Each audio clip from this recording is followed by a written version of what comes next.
Irmãos queridos, uma boa noite a todos. Muita luz e muita paz. Nós entendemos ser muito importante, quando se aproxima o Natal, em fazermos reflexões a esse respeito, notadamente, não lembrando os flagícios, os sofrimentos de Jesus, mas, sobretudo, vivenciarmos o seu grande legado. Nós, todo mês de dezembro, na irradiação, fazemos um Natal que chamamos Natal Integrado. Reunimos as 11 obras e elaboramos uma peça músico-teatral e praticamente era no mesmo ritmo todo ano. Esse ano a proposta foi propósito foi o seguinte: vamos realmente homenagear o maior legado de Jesus, que é o seu Evangelho, sintetizado nas bem-aventuranças. Então fizemos representar cada ato da peça uma bem-aventurança, com a participação de coral adulto e 2 corais infantis. Mas é importante nós termos a visão diferenciada do Natal, reconhecermos a grandeza da missão de Jesus, que infelizmente até hoje nós a temos de uma forma muito superficial. Os ensinos de Jesus são profundos. Cada palavra, cada sentença é algo a ser muito estudado. Então, desde o seu nascimento, nós já percebemos um grande ensino. Aquele que poderia nascer num berço de ouro, faz a opção por nascer numa simples estrebaria, nos demonstrando que a grandeza espiritual não tem nada a ver com as coisas do mundo. Então, ele nos dá a primeira lição. Muitos não sabem, mas era esta a família de Jesus. José tinha 4 filhos, 2 filhos e 2 filhas. Depois de Jesus, tiveram Simão e Judas. Isto é uma análise do historiador bíblico Jim Charlesworth, que estão também registradas no Evangelho, principalmente de Marcos. Então Jesus prega em Nazaré. Ele é rejeitado pelos seus, narrado por Mateus e Lucas. Mas Marcos, no capítulo 6, diz: tendo Jesus partido dali, foi para a sua terra e os seus discípulos o acompanharam. Chegando o sábado, passou a ensinar na sinagoga, e muitos, ouvindo-o, se maravilhavam, dizendo: de onde vem a este estas coisas? Que sabedoria é essa que lhe foi dada? E como se fazem tais maravilhas por suas mãos? Indagavam os doutores da lei. E no capítulo 6, versículo 3, Marcos coloca: não é este o carpinteiro, filho de Maria, irmão de Tiago, José, Judas e Simão? 4 estão relacionados anteriormente. E não vive aqui entre nós suas irmãs? Quer dizer que era mais de uma.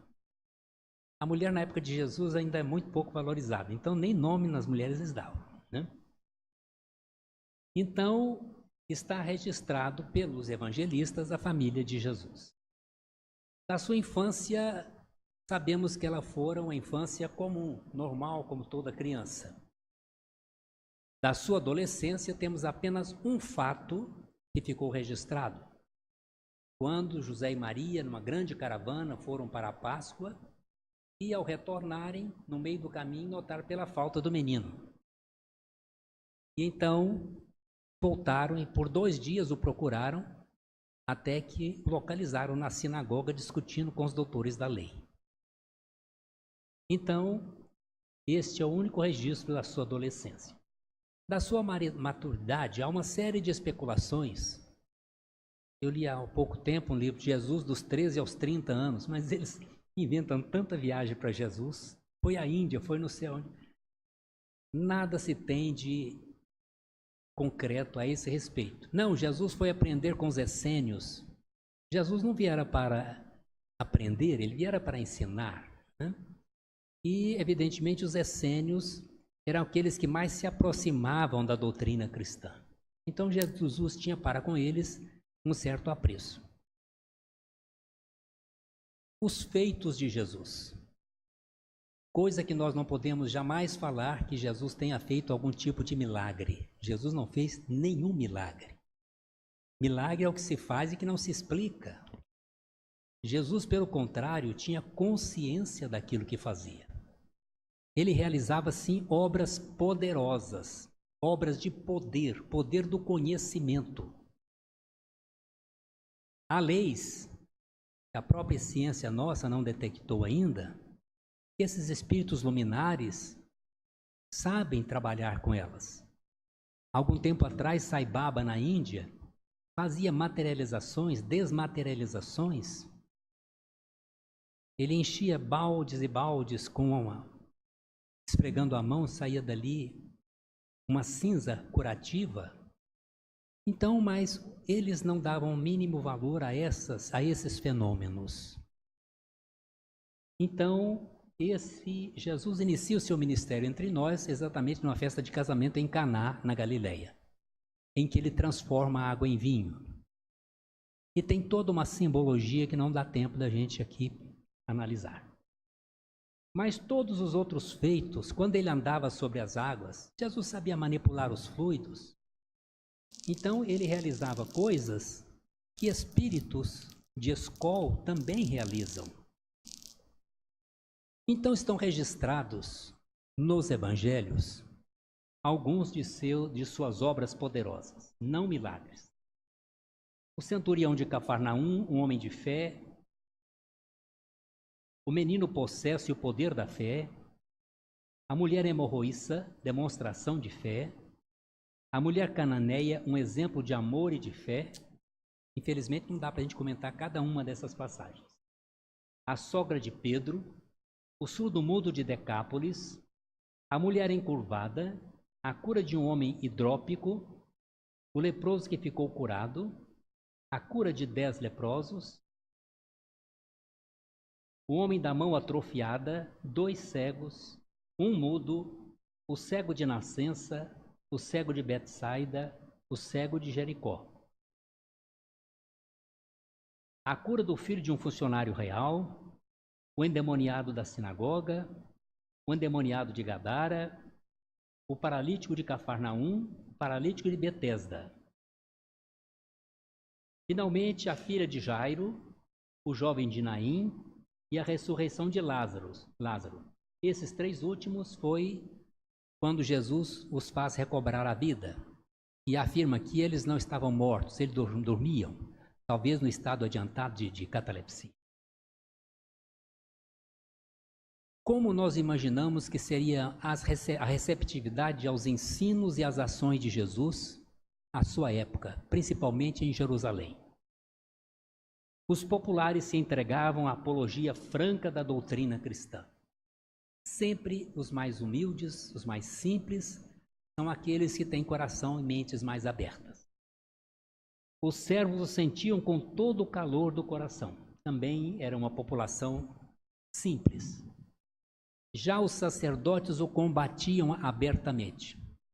A proposta de Jesus, ela manteve a parte divina dos ensinos de Moisés, mas eliminou toda aquela lei civil adotada por Moisés por uma necessidade de sua época, porque ele ia libertando os servos do Egito, que há mais de 400 anos viviam na escravidão, uma população ignorante, violenta, sem nenhuma cultura. Ele foi obrigado a imprimir a ideia de um Deus castigador, vingativo, irado, para impor medo naquela população. Então, houve uma certa justificativa para Moisés ter utilizado essa artimanha, vamos assim dizer. Mas Jesus veio dizer realmente com clareza como nós deveríamos nos comportar diante de outros, eliminando a lei a justiça do olho por olho, do dente por dente, substituindo pelo perdão. Os convencionalistas não o toleravam. Aqueles que estavam na zona de conforto não queriam realmente modificar seu modo de pensar e agir. E principalmente os indivíduos abastados. Jesus pregava o desapego dos bens materiais. Bem-aventurados pobres pelo Espírito, nos ensinando que os bens são meios através dos quais nós buscamos a nossa verticalização espiritual.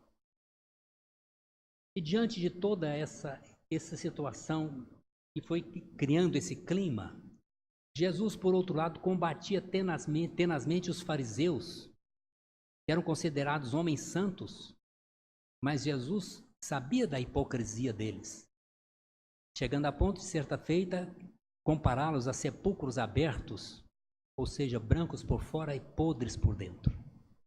Então, os fariseus se aliaram aos sacerdotes, aos doutores da lei, para blasfemarem contra Jesus. E começaram uma artimanha com Pilatos, que era o representante de Roma, dizendo que Jesus era contrário aos interesses de Roma, pregava contra Roma. E Pilatos, de sua parte, ele queria se manter naquela situação. Ele tinha uma série de privilégios. Mas era um homem de certo conhecimento jurídico. Então Jesus é preso por sua ordem e é levado à sua presença.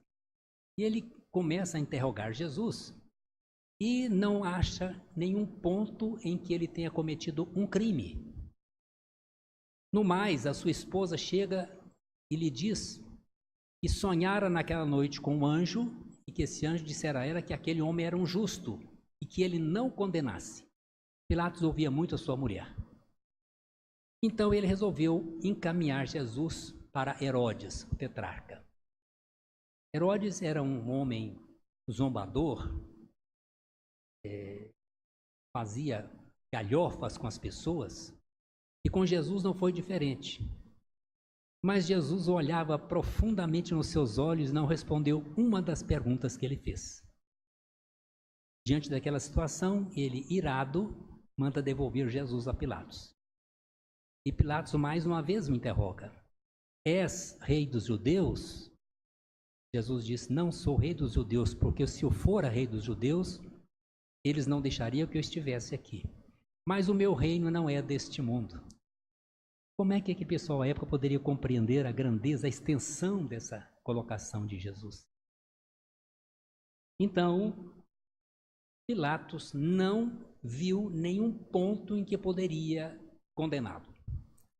Como na época da Páscoa era costume libertar-se um preso, ele propõe então a uma população que se achava na parte externa do palácio, adredemente preparada pelos sacerdotes e pelos fariseus, e Pilatos se dirige a essa população e pergunta: posso libertar um preso?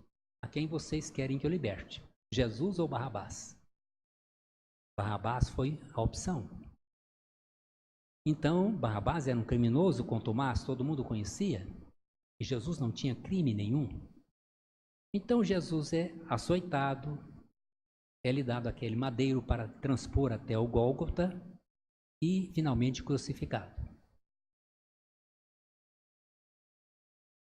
No momento de sua crucificação, Olavo Bilac Espírito, através da psicografia de Chico Xavier, nos dá uma ideia desse momento psicológico de Jesus. Diz ele: "Vita o mestre da cruz a multidão fremente, a negra multidão de seres que ainda ama. Sob tudo se derrama o raio dessa chama, ele emana da luz do olhar clarividente. Gritos e altercações. Jesus amargamente contempla a vastidão celeste que o reclama. Sob os gládios da dor aspérrima, derrama lágrimas de fel do pranto mais ardente. Alma doce e submissa, ao invés de rogar aos céus para a injustiça, o fogo devorador em tormentos que arrasem, lança os marcos da luz na noite primitiva e alça aos céus a voz tristonha e compassiva: perdoai-lhes, Pai, eles não sabem o que fazem." Então Jesus, nós ficamos muito preocupados com os flagícios sofridos por Jesus.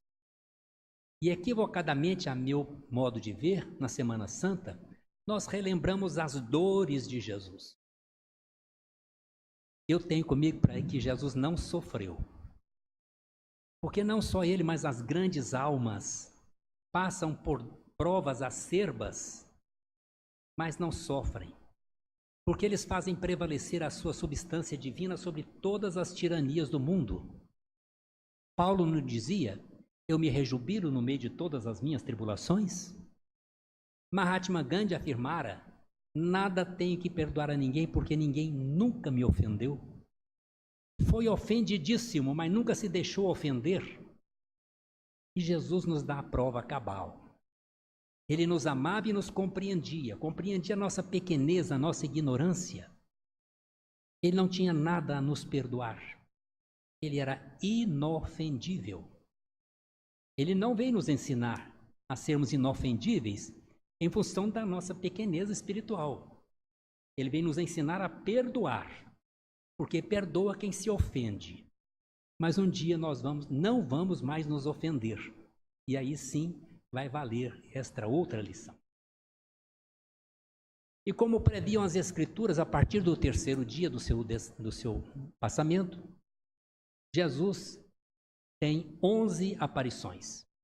Hoje nós sabemos o processo de uma materialização luminosa.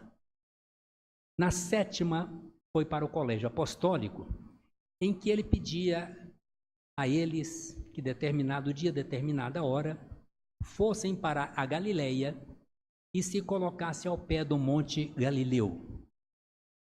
Naquele dia e hora aprazados, foram eles lá. E ali Jesus faz praticamente a intronização daqueles que seriam os divulgadores futuros da sua doutrina. Estavam ali mulheres, crianças, coxos, paralíticos, cegos, idosos. E Jesus, telepaticamente, Jesus aparece no final da tarde, transcendente em cima do monte. E telepaticamente comunica com todos eles ali, dando a eles essa missão extraordinária. Então, aqueles foram chamados 500 da Galileia. E nós temos então que homens que foram praticamente donos do mundo ao seu tempo, grandes generais, reis, hoje são conhecidos apenas nas páginas da história. E Jesus, tendo optado por nascer numa simples local onde se reuniam os animais, ele, mais do que nunca, ele se projeta para a eternidade, porque os seus ensinos é que lhe asseguram essa condição. À medida que a humanidade vai avançando em conhecimento, vai tendo capacidade de absorver os seus ensinos na sua mais profunda profundeza. Como nas parábolas, por exemplo, muitos de nós ainda está apegado ao símbolo, aquela historinha que Jesus contou.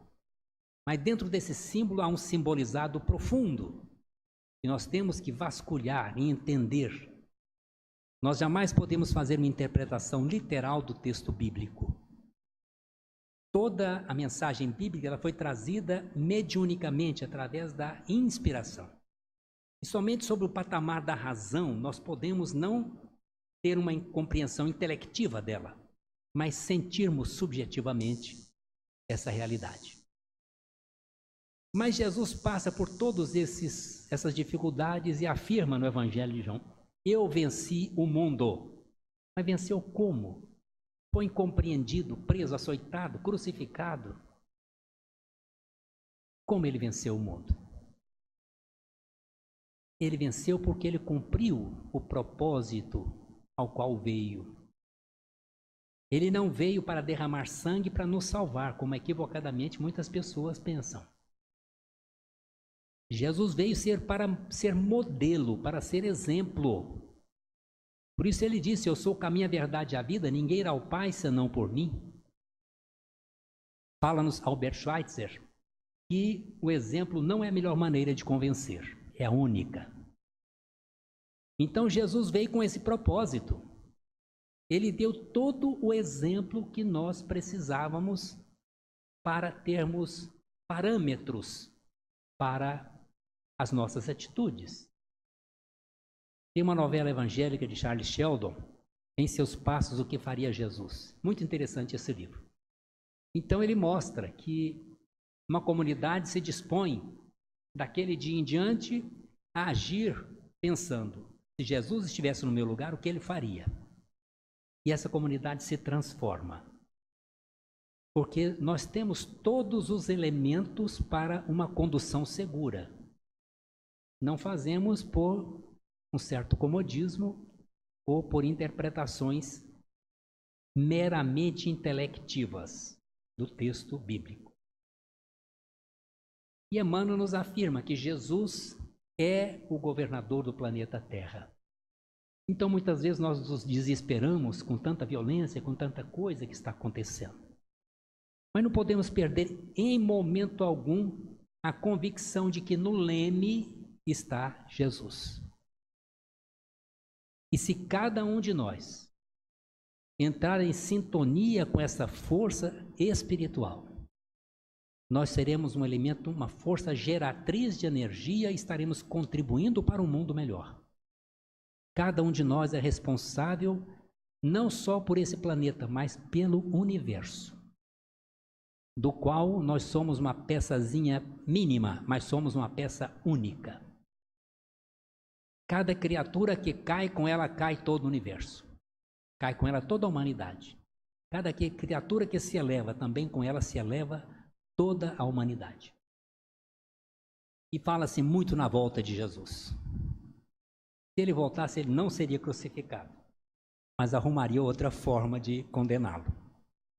Porque não tinha mais nada que ensinar.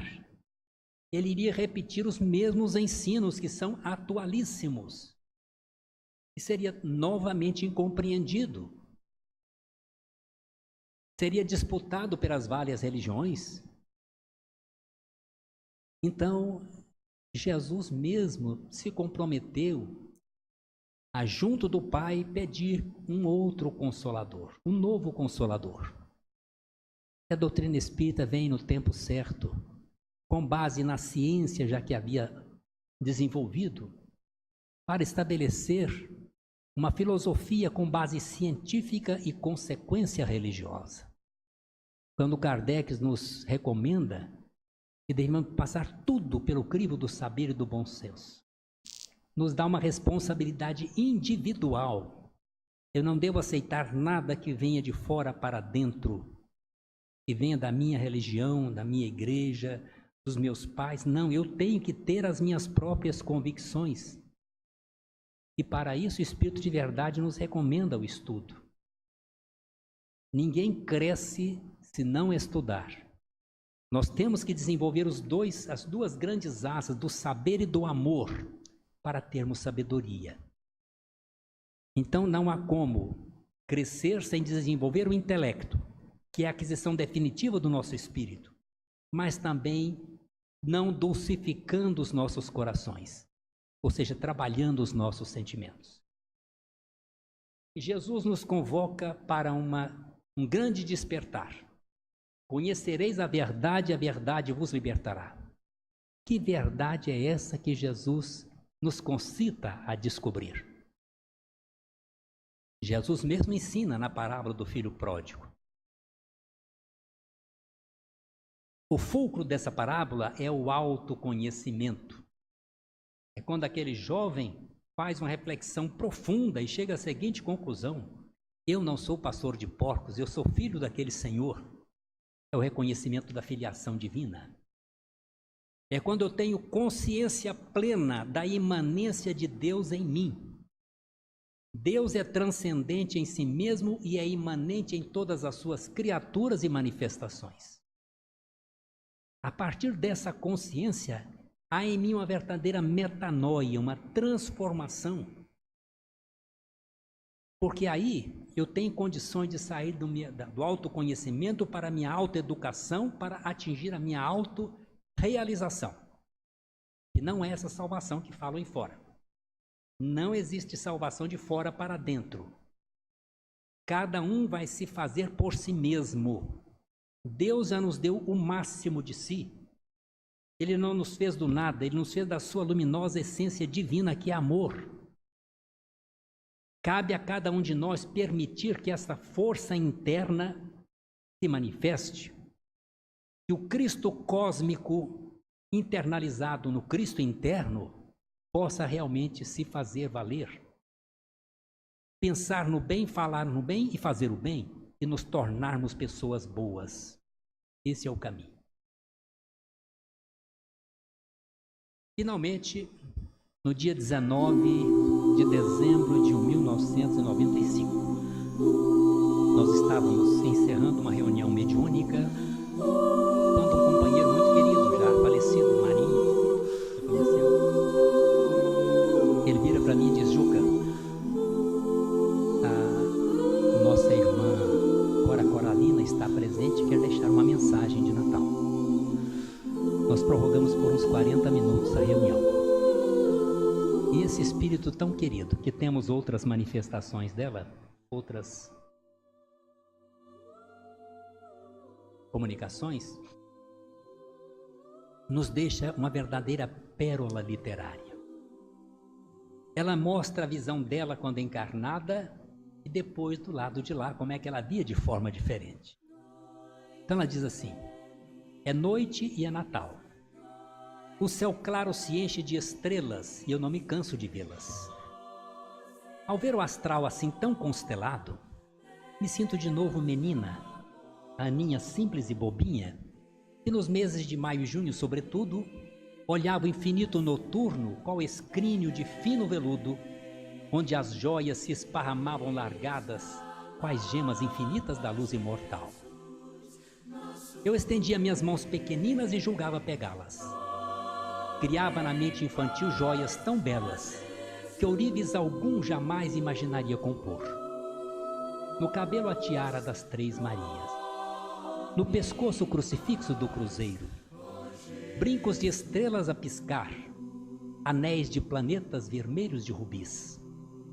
A imaginação fagueira que o coração embala. Depois volta em lembranças suaves, distantes, faceiras. Hoje, o corpo novo de renovado sutil, me sinto de novo a Aninha sonhadora de minha vila boa. Ante o pálio estrelado, estendo outra vez minhas mãos trêmulas e ansiosas. O mesmo na base, os sonhos hoje são diferentes no conteúdo. Se eu alcançasse as joias dos astros, ao invés de enfeitar-me de luzes, sonhos, ilusões brilhantes, buscaria aquecer outros corações que hoje conheço mais próximos, mais achegados à minha alma e ao meu coração cristão. Se eu alcançasse os anéis de estrelas, Jesus, com que alegria os iria levar, recordando a brincadeira infantil de passar anéisinhos quietos assentados, as crianças assentadas junto ao fogo de jornais, junto à ceia de restos de lixo, junto aos enfeites das sarjetas, junto aos brindes de sacos de colas, sem mamães nem papais, sem árvores e bolas brilhantes, sem presentes e nem ausentes.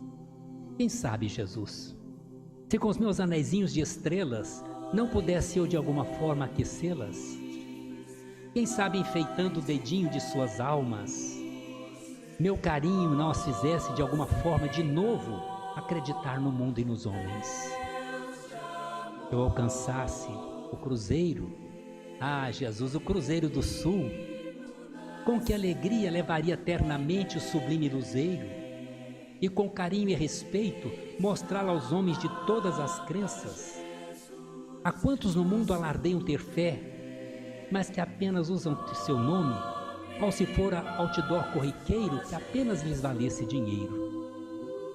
Tenho certeza, ó amado Jesus, que do céu a brilhar e luzir, tua cruz saberia nestas almas frias e iníquas quebrar a rocha em que se transformaram os corações, e dali a jorrar a seiva luminosa da luz maior, transformar corações em jardins, almas em perfumes e mãos em ferramentas da paz e do amor imortais.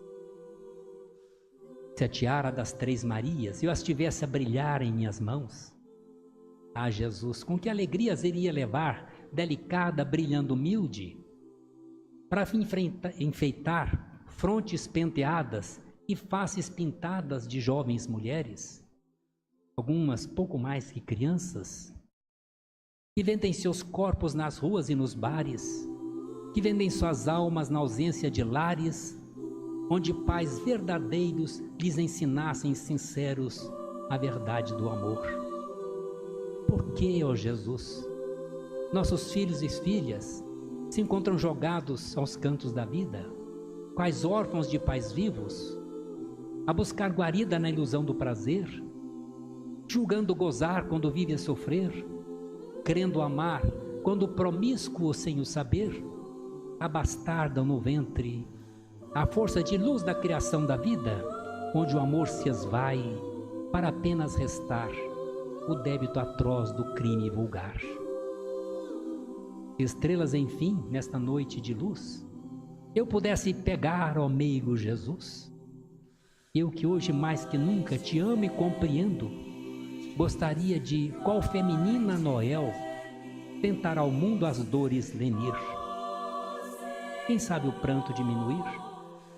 Uma luz aqui para iluminar a solidão, outra ali para aquecer o aidético coração, outra colar para mostrar a outro coração que és o caminho, a verdade e a razão.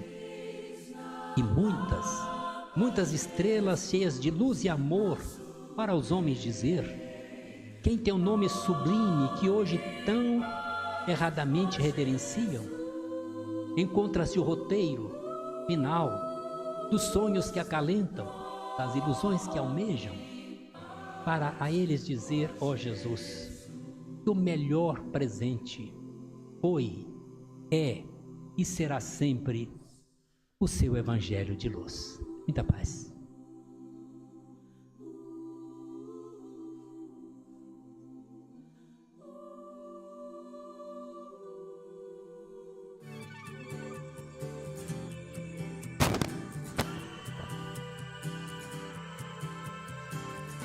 Nós agradecemos ao nosso irmão Juquinha pela sua